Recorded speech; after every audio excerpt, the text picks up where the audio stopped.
What's the motherfucking deal, y'all? And welcome back to Tatted Beauty Podcast. Welcome to episode 3.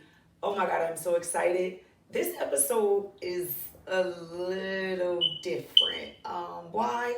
Number one, because we got a little guest, but I'ma introduce her in a second. But before we get into the show, I just want to say something real quick.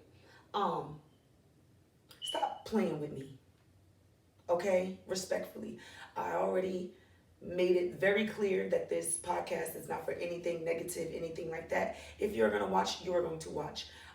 If you're going to watch, don't be negative. You know what I mean? I have made a name for myself since the age of 15. So anything that I do, I am not doing anything for clout. This is not that, okay? And I can respectfully say that about myself. Um, so moving forward, I just would like that respect. Put some respect on my name, okay? If you don't, that's fine. I'm gonna put it on there for you, okay? Um, we are not here for that. So that moves me to what this episode is actually called. This episode is titled Who I Do It For, Sista-Sista Edition.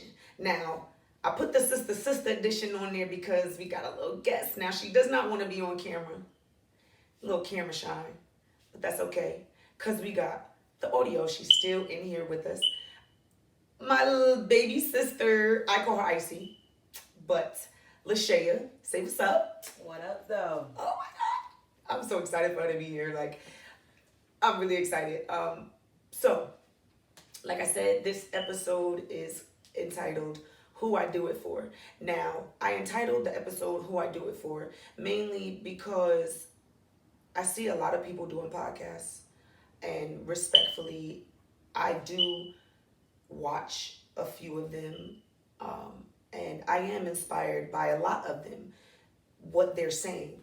But it's kind of hard for me to really receive the message because the people who are delivering the message aren't in the current spot that I am.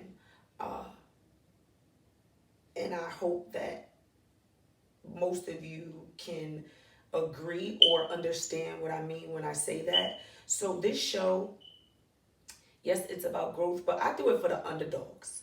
I have been an underdog for a long time, and I know people like to claim themselves as an underdog, but they really don't go through those stages. And I can honestly say I've been through all of those stages from a child. And although my attitude has gotten me in a lot, oh no, my attitude has gotten me in a lot of situations, and 9 times out of 10 stopped me from a lot of opportunities. But I can also say that I have been an underdog as well. I've been shut out by people who have made more money than me. Just the list goes on. But again, like I said, this show is about underdogs, about people who are still striving to just do better. And the reason why my sister is on this show is because my sister has actually given me inspiration that she doesn't even know that she has given me. So she might be a little shocked by some of the things that I'm going to say today because, I've expressed myself to her, but maybe not some things that I'm going to say. So I believe that my sister is an underdog because I'm going to just tell you a little bit of her story. She came from the same two-parent household that I came from, so we both grew up the same way, same parents. And although I was the spontaneous, outgoing one, she was the quiet nerd, right? Fair enough. Fair enough, right? Yeah, you could say they're nerd. Harry Potter, just video games. What'd you say? Cooking shows. Yeah, cooking shows. She just stayed inside the house. She was not an outside person at all, but she did play sports. But moving past that, just breaking out of her shell, going into high school, she was a very quiet person, didn't really speak up for herself, and I would really be the one to like advocate for her. Shay, you need to speak up for yourself. You need to just put people in their place sometimes, and that just wasn't her at the time, and I had to understand it's gonna take her a while to break out of that shell. So in high school or in grammar school rather, she was actually bullied as well. Um, then after that, she also became a young mom, teen mom, right? No, In my 20s. 20 what? 20. Uh, well, well, excuse me, excuse me. In her 20s, when she was 20, she had her first kid, but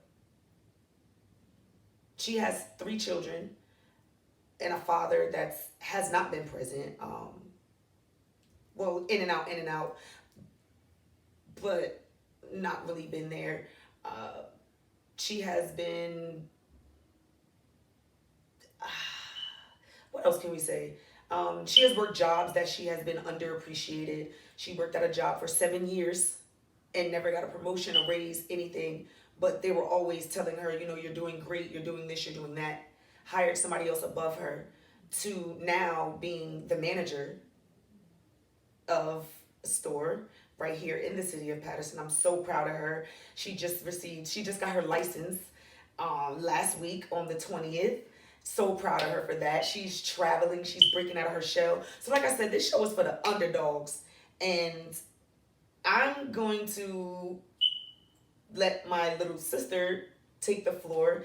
And I just want her to tell you more about herself and how she's just gotten over everything, because we've talked. She's gone through depression stages. She's seen me go through my stages. So again, I do this for the underdogs just to let you know you can go through all of those things and still live your best life. You don't have to be a social media sensation, although that's what a lot of people aspire to be.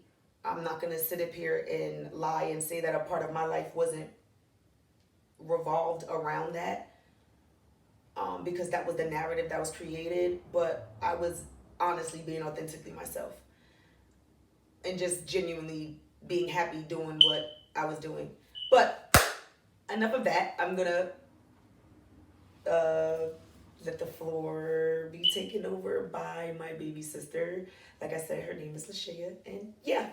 So, what would you say was the hardest part of your childhood?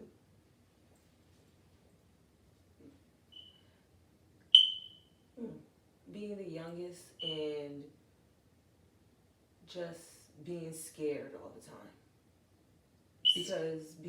Because a lot of people don't understand that being the youngest out of four for us, I've always had somebody there for me, somebody to always speak up for me. Mm-hmm. So I was sheltered from a lot, and I feel like that's why I learned things later than everybody else. Mm-hmm. Because not saying that you guys were overprotective, but like y'all stopped me from learning certain things at a young age because you guys went through it. So no one knew where I was mentally to handle it.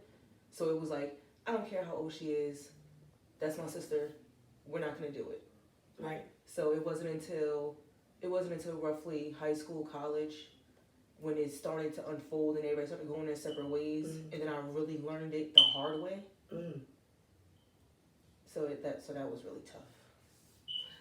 I mean, but how would we have been able to help you in that aspect if we were all going through the same thing? You know what I mean? Like, I feel like we all tried our best to be there for each other.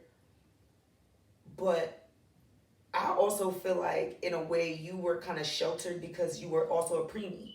So a lot of that sheltered feeling that you felt, or feeling like, you weren't exposed to a lot, I guess is what you're trying to say, right? Is because of that too. Right. Because mommy actually was the person that really was just like, oh, she's fragile, you know what I mean? And it was like, okay, cool. We didn't really understand what a preemie was. Right.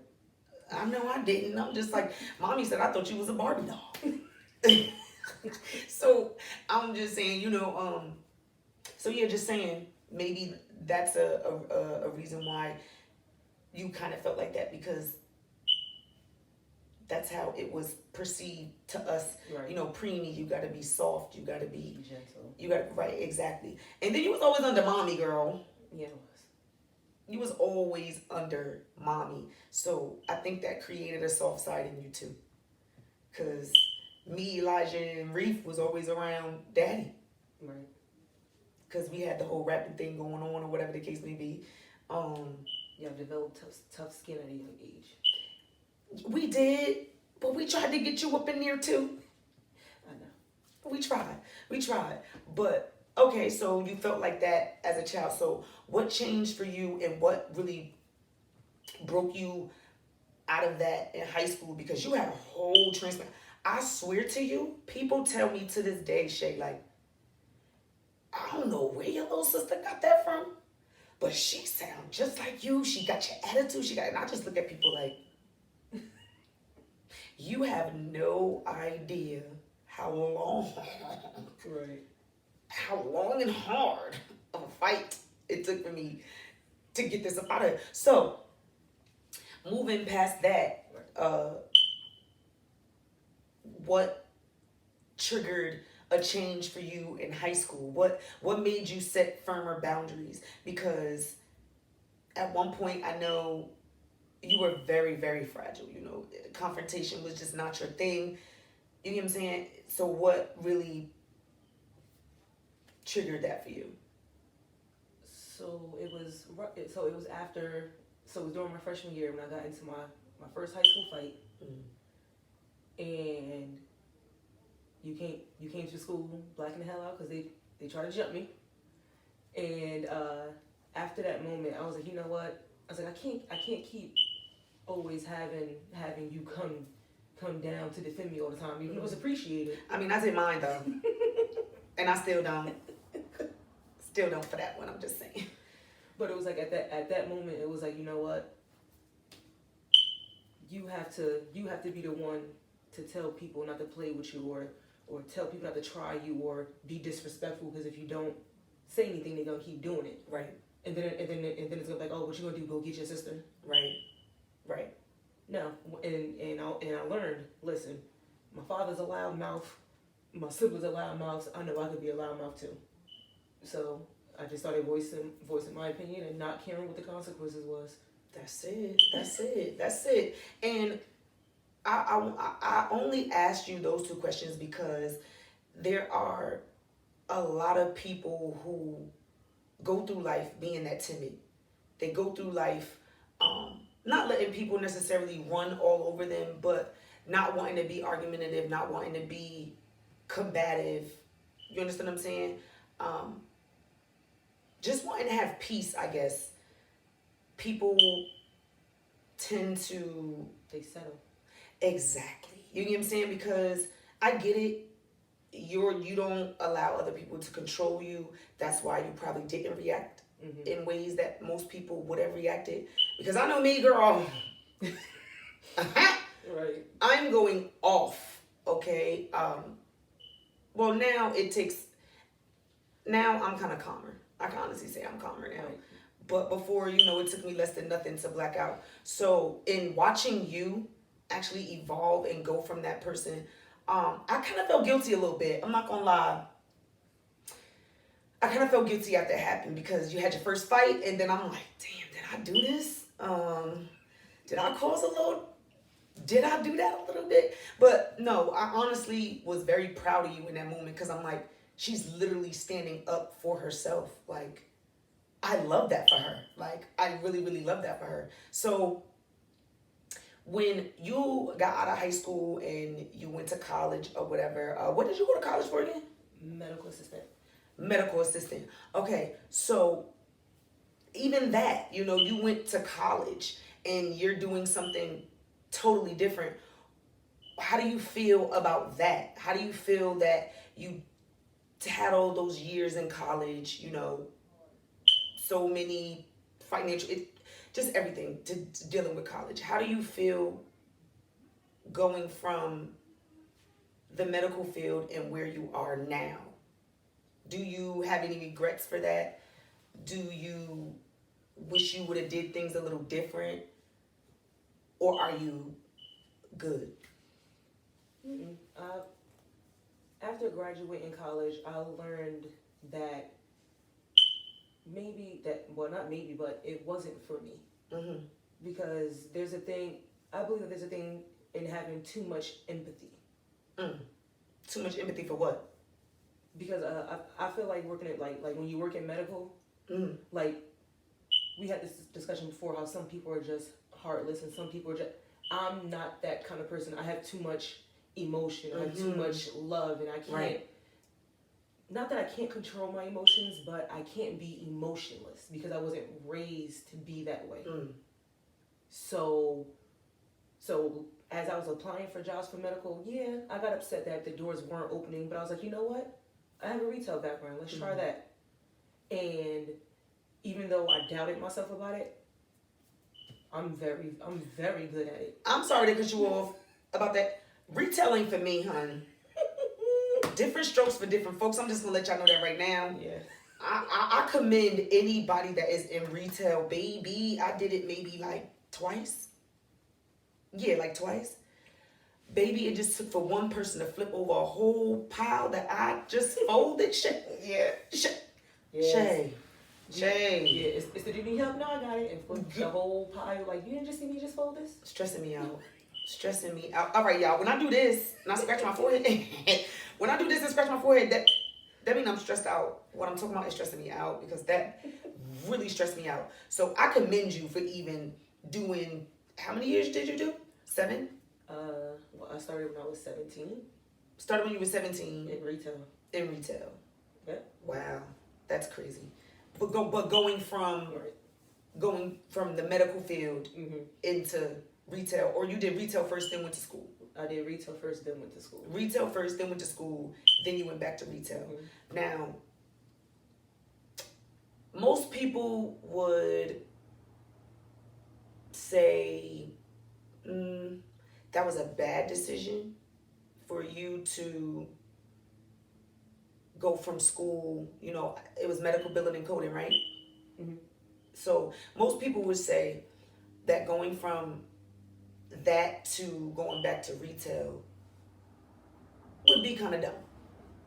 Thinking about it, you know, I'm going from a career job into retail.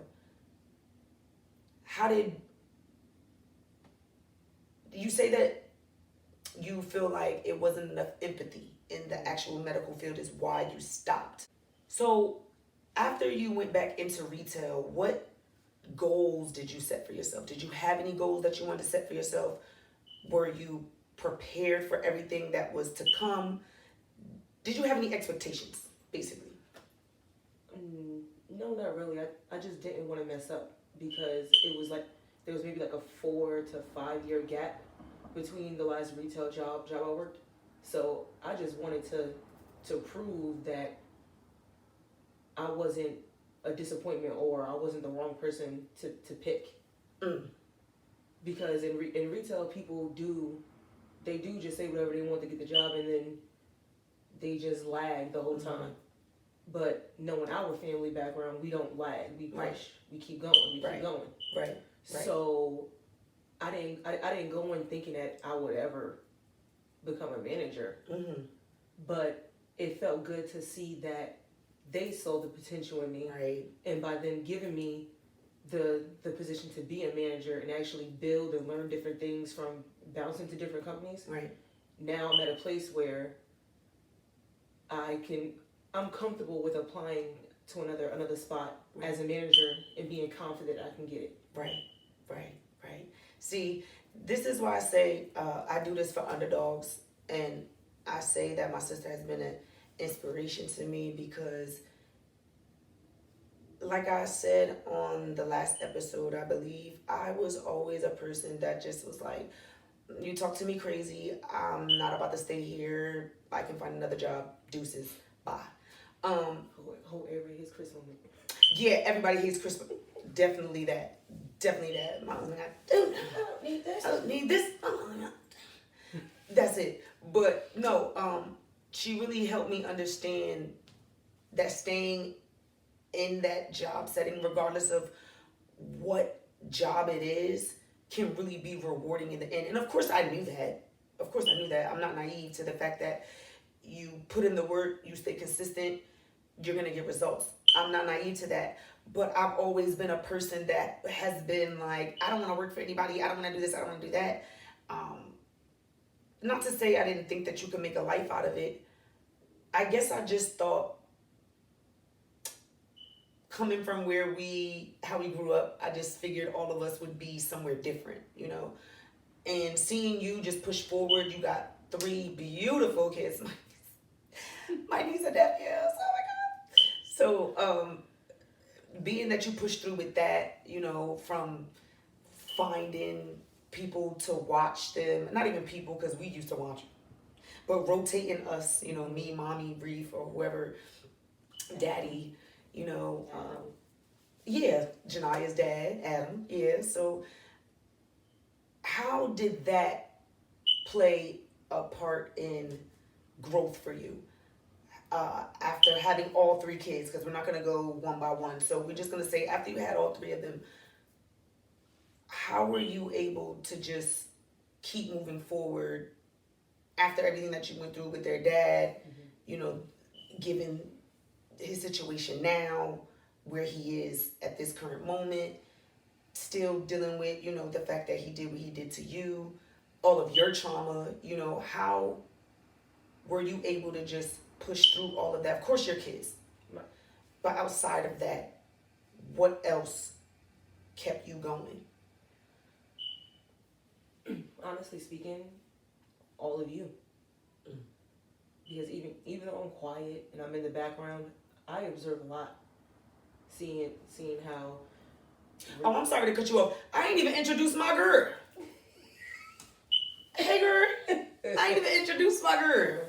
Got my good sis in the building. How could I forget that? I tried it. I tried it, sis. I did. Love you. Out. She like, girl, that's the shady shit right there. So I'm just invisible, huh? Sorry, y'all, but say hi to sis. This is a sister moment. So continue. I'm sorry. So like seeing her go through chemo and seeing how she kept going, and then seeing how Elijah kept going. Daddy going after he had open heart surgery.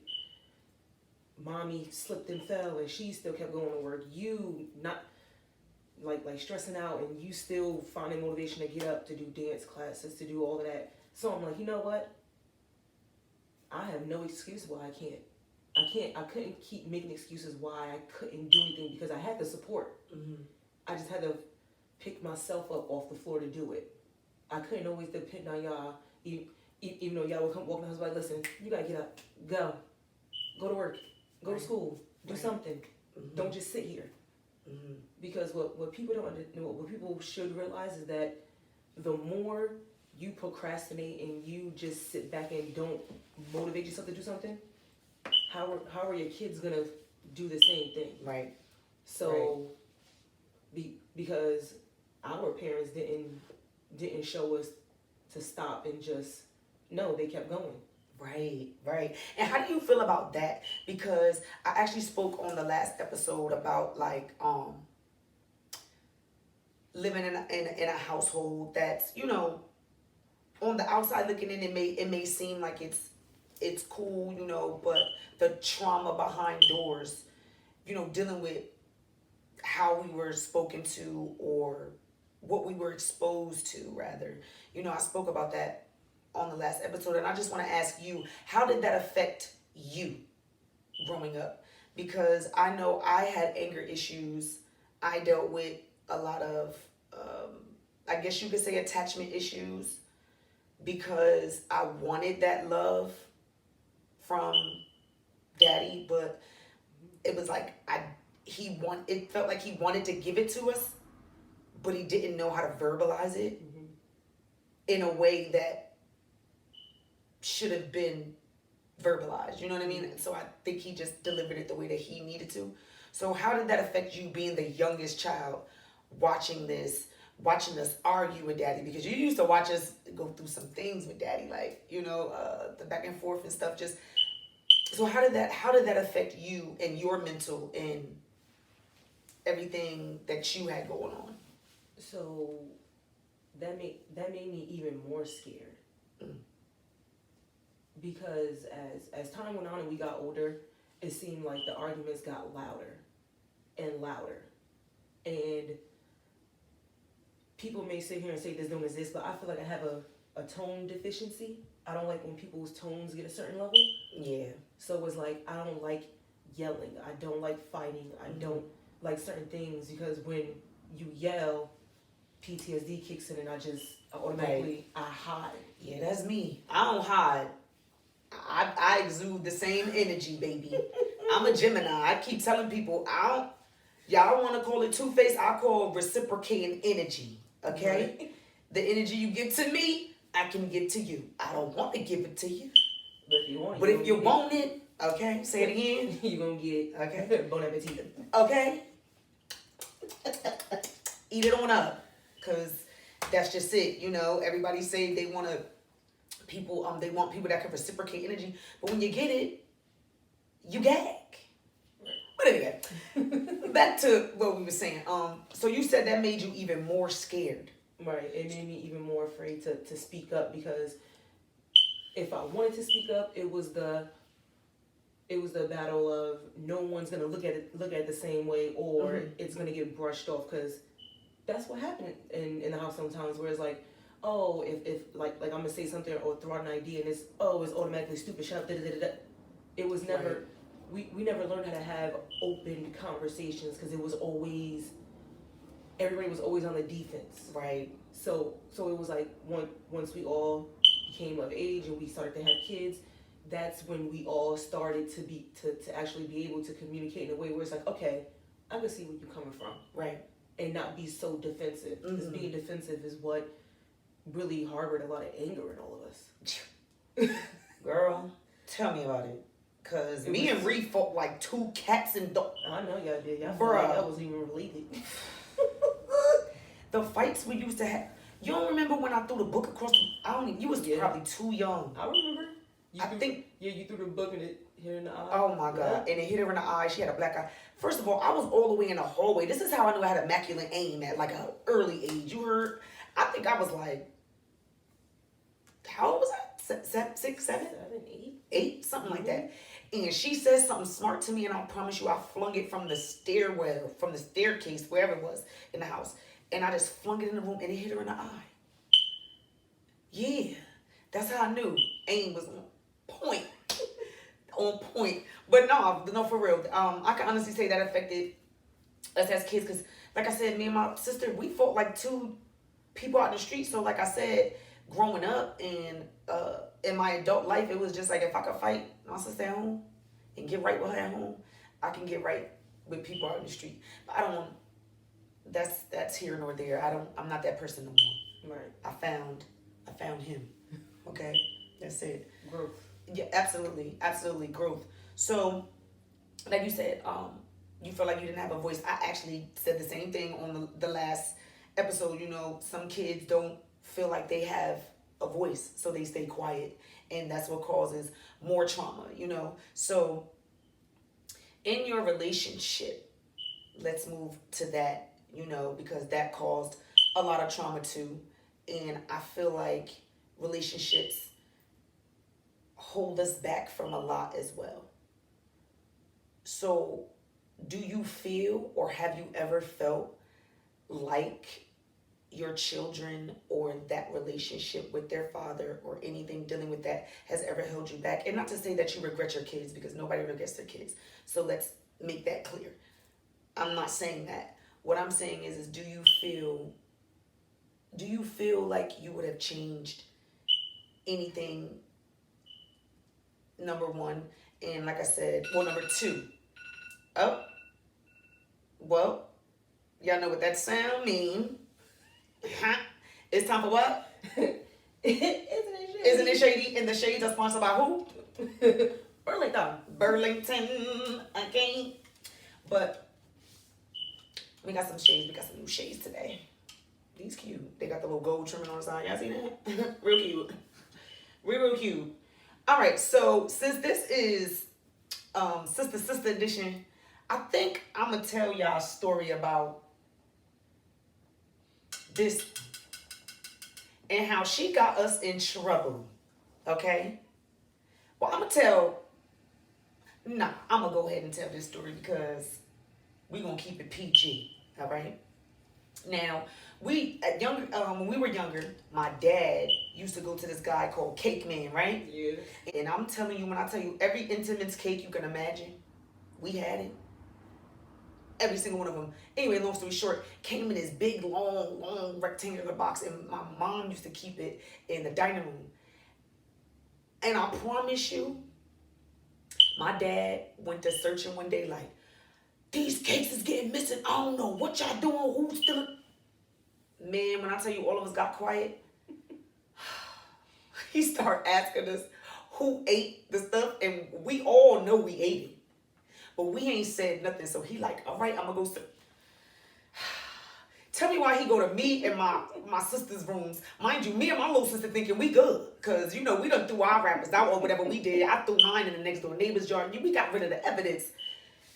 This young lady, okay, decides to have the whole stash underneath her mattress. My father pulled up the mattress, bruh. From the top of the box spring to the bottom of the box spring was nothing but wrappers.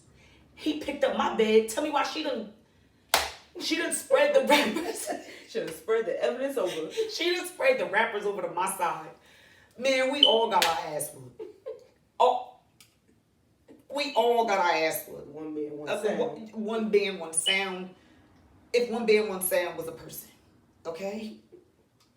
Yeah, I'm going to close the shades on that one because my ass still hurt from that. He whooped our ass, okay? Yes, he did. Like, ooh. But let's get back to the question at hand. So, before we got a little shady, I was asking you, how do you feel like your relationship played a part in your growth? Do you feel like it held you back in any way? And if you could change anything, what would that be, if anything? Honestly, I wouldn't change anything. Because over the years when I was going through that tough time, everybody kept telling me, everything happens for a reason. Right. So I don't regret anything. Mm-hmm. It taught me how to stand up against men, because in our household, Daddy didn't really he wasn't really like that towards me. Right. Like me and him didn't get. And I was a little taken aback by it because he gave every single one of us backlash. He used to talk to us, except for you. Except for you. Yep. That's what was so crazy. The girls came out the closet. He started acting crazy, girl. Anybody having kids? I presented him with the ultrasound Russell. He was like, "Yay! What the man? fuck?" I was over that man at that point. Like, oh, okay. Well, he didn't really mind when I got pregnant. Right. He wasn't really that ticked off. He actually was a little happy. I was waiting for the He speech. called Adam Romeo. Right. I was waiting for the speech to come through, but it never came through. Right. But and then like Elijah wasn't really like even though like Elijah. When I tell people like how Elijah used to like look like he was the only boy, how he like he used to rough us up, everybody's like, "Oh my God, that's so mean." I'm like, no, it made me tougher for the simple fact that it gave him confidence knowing that if I go out somewhere and somebody hit me, I could defend myself. Right. So being with him and seeing how he was, I don't regret anything. It made me tougher. It made me more vocal in a relationship.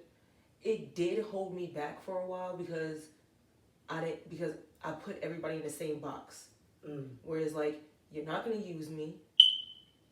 You're not gonna sit here and think that I'm using you for anything. Right. Because I don't want or need for nothing.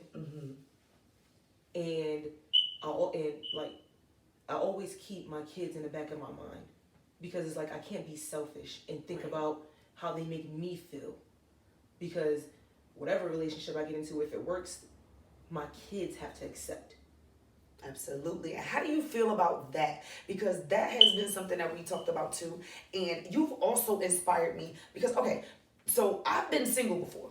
You know that. I think the longest I went being single was like 2 years at one point, But you went a long stretch, you know what I'm saying, without having any partners or whatever. And that to me showed me a lot of strength, because there are a lot of people out here who can't be without anybody, who feel like they need to be with someone. And even though I don't feel like I feel the need to be with anybody, I've had always been in relationships, and you've actually seen them. You've been there for all of them. So how has that affected you? How long were you single? Oh, since probably like 2017? 2017. Shay. Yeah. No. 18, 19, 20, 17, 18, 19, 20, 21. Yeah. Girl. Yeah. That's 60. Yeah. I don't know it. Oh, but stretch, baby. I don't know. Yeah, I don't know. But that right there just showed me so much strength, discipline. You understand what I'm saying? Like, to not really be interested in anything else except for just being the best version of your possible self that you could possibly be. You understand what I'm saying? And for me to be your older sister and for me to watch you do that, I can honestly say I was a little jealous. Not jealous in a way of like envious of you to where I want to see you lose or anything, but it was just like, wow, my little sister is showing me up. You know what I mean? Like she's really teaching me what I should have been teaching her, but instead she's watching me, go through all of this heartbreak and all of this hurt when she's literally showing you and teaching you how to just love on yourself and be content with yourself, right. And I just want to say thank you for that. Like, seriously, if I never told you thank you before, for real, I really used to ask myself, like, how the hell do she do it, Lord? Like, what is going on? Like, I mean, I used to see you with male, people around and stuff like that, but never like relationship, you know what I'm saying? And I just want to commend you on that because not a lot of people can do that. Not a lot of people cannot have all these people around their children, and for me, I can say it woke me up because the relationships that I actually held, I actually can say I tried to form the family dynamic. You know what I mean? Instead of just letting things flow. Not to say that I forced it because I never forced anybody on Janiyah. I barely brought Janiyah around people. You know what I mean? But I always was looking for that family dynamic in a person, and I think that's what I really got lost in. And you helped me like really just like see over time. It's like, you're good. You know what I'm saying? So that's why I had that long stretch of not being with anybody, after that. I still wind up. Never mind. It's a whole nother story for a whole nother day. Right. Anyway. But being single for that long, it like yeah, it was a good thing, but it's also a bad thing because now it's like being by yourself for so long, you can't. It's like I learned that I couldn't take compliments. So that caused insecurities. Right. So like now that like with the person I'm with now, it's like it makes me feel. Yeah, awkward. My little sister got a little boo thing, and he flying her. Okay, she getting flew down for that B-Day. Okay, yes, ma'am. I'm so happy for y'all. Don't understand. I am super excited for my little sister. But keep going. The one you were now. Mm-hmm. No, but yeah, but it's like he says certain things, and it's like I'll sit there and be like, am I though? No, because it's like everybody always has that one relationship where it's like they always make you feel a certain type of way. Amen. We all have them. So it's like now it's like I get my nails done, I do my hair every now and then, I change my wardrobe every now and then, and I'm finally starting to love myself the way I'm supposed to.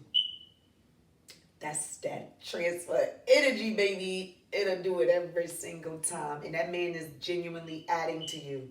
That's why you're glowing different. That's why you're moving different. You know what I mean? Right. And then it's like, I think the reason why me and him work so well is because I don't need someone to be there for me financially. Right. He's there for me emotionally. Right. And do y'all hear that? That's all women be wanting sometimes. Not to say that all women, because I know a lot of women that's gold diggers. Let's just get that out of the way. But majority of women don't need you financially. And I feel like that's what a lot of men lean on for a woman to need them.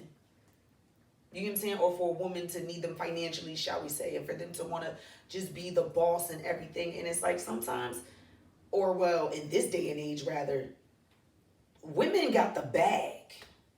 Women are coming with the bag. So you men are going to have to humble yourselves and just understand that there is 9 times out of 10 going to be a woman that is going to be A, making the same money as you, maybe more, or B, making more money than you and more established. That's just is what it is, because women, we just taking over. Yeah, women just took over, and I'm excited to say that. You understand me? But 6 years. Right. It is. And then it's like,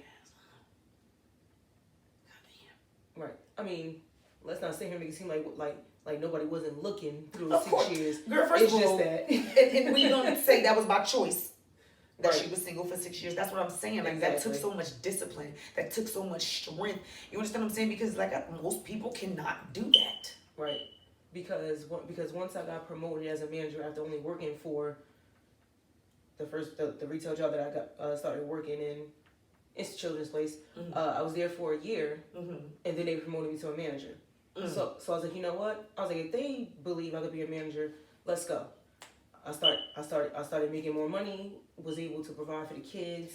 And you were actually going through all of those things, that we spoke about while going through all of these jobs, just so that everybody is aware. Right.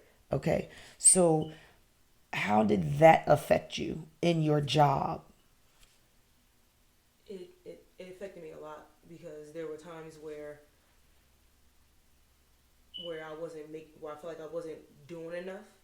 So swallowing my pride, I'm like, all right, I'm gonna ask him for help. And what kind of triggered me even more was, I was like, okay, you supposedly work for Regis. You can't sit here and tell me that you don't get paid money, because my sister. I worked there, right? Reef worked there. A baby father worked there. Like everybody that I know worked for Regis, and I know you make Facts. money. So for me, we made some good coins. Right. So in my mind, it was like, okay, if I'm asking you to help me provide for your kids, which one was potty trained and 2 of them were still in diapers.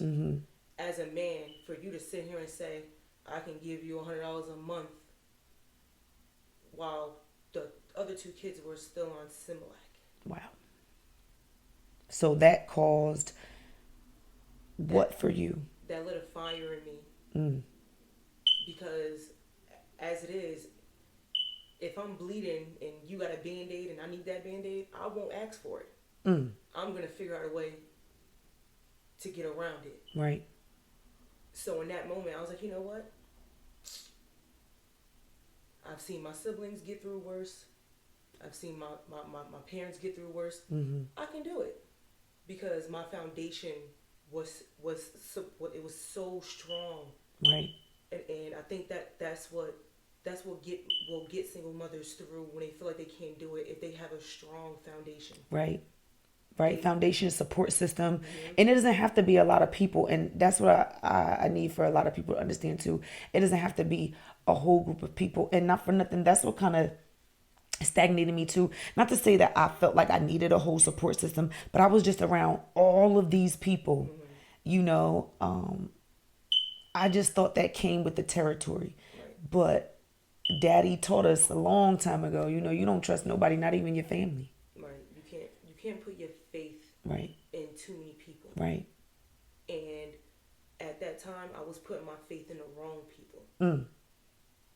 because all those wrong people who I thought was going to be there, until this day, they're not even there. The only people that's there for me are family. Right. You, Reef before she passed, Elijah, Mommy, Right. Daddy, Right. Naeem. That's all I got. Right. Alyssa, sorry. But it's Bestie. like, but it's like, people, you don't always have to depend on your baby father's family for everything. Right. You don't have to depend on people, period. Exactly. But that's not to say that you don't need anybody, because everybody needs somebody. Right. So let's make that clear as well. Everybody needs somebody. Right. So those somebodies for you were family. Yeah. And I could say that I can be very transparent right now and say that I didn't feel that way until a couple of years ago about the whole, family dynamic, because it was so damaged. It was so strained. Everybody was just so far apart. Not even just us. It was, daddy's side of the family, mommy's side of the family. So that caused me to kind of adopt other people as family. And daddy used to always tell us, like, y'all got to stay together. Y'all got to do this. Y'all got to do that. And I think that caused even more of trauma for me, because it was like, I don't want that. You understand? Because I was looking at what it actually was instead of what the message he was actually trying to teach us. Because he used to try to tell us about Spanish families. He used to try to tell us all the time, Spanish families, they move in with each other all the time.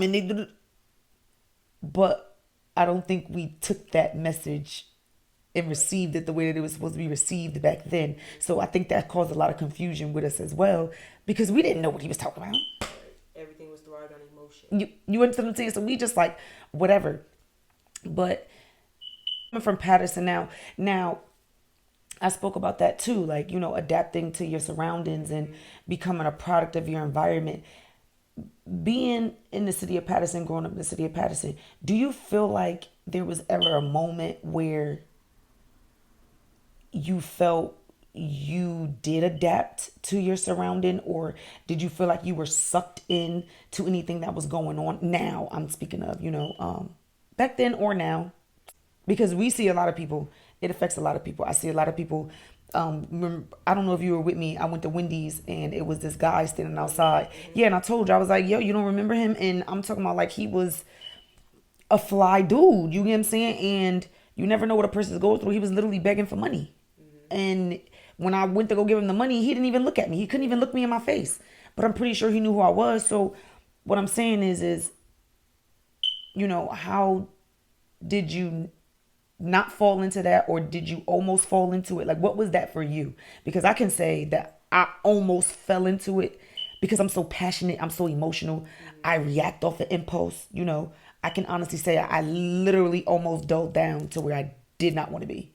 Right. So what was that for you? So this was around the time before I found out I was pregnant with Russell. Like, I dropped out of school. I didn't care about it. I just wanted to be like everybody else. Like, I wanted to be outside. I wanted to drink every night. I wanted to smoke and do all this and do everything else. But then the moment he was born, it was like, no, you can do better. Right. You can be better. So it was like at that moment I started picking myself up. And then it was like AJ came, Nevaeh came, and I'm like, you know what? I'm gonna keep going. Like I'm not gonna fall back into what everybody else is doing, because a lot of people that I went to school with, or a lot of people that I hung out with at the age of 20, they was turning up, they was having fun, they was traveling, doing all these things. Right. So I'm happy that I didn't spend my 20s being reckless, because I didn't know, because Oh no, I feel like you throwing me a little shade because I was a little ratchet. you wasn't that ratchet. I wasn't ratchet, but I was outside. But you still took care of your business at home. Fair. That's fair. Continue. But it's like, while everybody was trying to figure out what they wanted to do, I was being a mother. I wasn't only physically building myself up. I was doing it mentally. Because I've seen people, everybody just like, I'm living my best life. I got my kid, I got my man, but they're really not happy. Right. They weren't happy. Right. And I said this to you the other day, you know, and I kind of felt myself doing it. Not even felt myself doing it, but I see it in a lot of people. When I was telling you know, I was talking to somebody and they said, you know, if the stereotype is the worse the mother looks and the better the kid looks, that means that mother, that's a good mother, or whatever they say, or whatever. Like, oh, you see, she may be looking crazy, but her daughter be looking right. But y'all don't understand the mental capacity that the mother is going through. And I literally told one of my boys, actually, I told him, you know, do you think that mother is right mentally? Maybe she just has enough to give her child and not herself. And I feel like that's where a lot of people in the urban communities, especially Patterson, get it misconstrued. Like, yes, these kids are in designer, these kids are in this, but are y'all really teaching them values? Are you good mentally to even speak to your kid? You know what I mean? To love on them the way that they need to be loved on. And not to say that we all have not gone through it, but it's a fight, bro.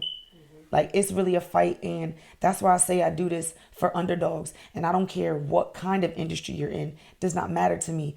I big up anybody that is out here trying, anybody out here that is fighting to still live their best peaceful life and just be content.